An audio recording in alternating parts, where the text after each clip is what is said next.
తెలంగాణ ప్రజలకు, కవులకు, కళాకారులకు, మేధావులకు అందరికీ మా దివ్యాంగుల తరపున నమస్కారాలు. మేము గత 10 రోజులుగా రిలే నిరాహార దీక్షలు చేస్తున్నాం. మా న్యాయమైన కోరికలు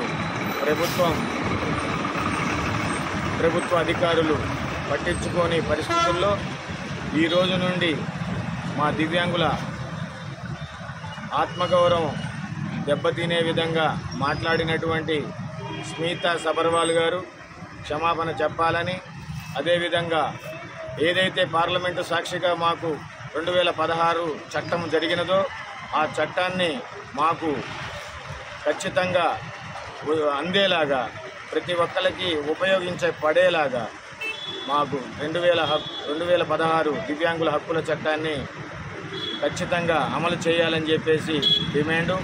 అంతేకాకుండా బ్యాక్లాగ్ పోస్టులు ఏదైతే ఉందో బ్యాక్లాగ్ పోస్టులు ఖచ్చితంగా దివ్యాంగులకు వయసు కూడా మీద పడిపోతుంది, వారి వయసు కూడా తరిగిపోతుంది. కాబట్టి అతి తొందరగా బ్యాక్లాగ్ పోస్టులు కూడా రిలీజ్ చేయాలని చెప్పేసి, అదేవిధంగా ప్రభుత్వం కూడా గెలిచిన 100 రోజుల్లోనే మాకు ఆసరా పెన్షన్ని పెంచుతామని చెప్పి హామీ ఇచ్చింది. కాబట్టి ప్రభుత్వం కూడా వెంటనే మాకు 6,000 రూపాయల పెన్షన్ని అమలు చేయాలని చెప్పేసి కోరుతున్నాం.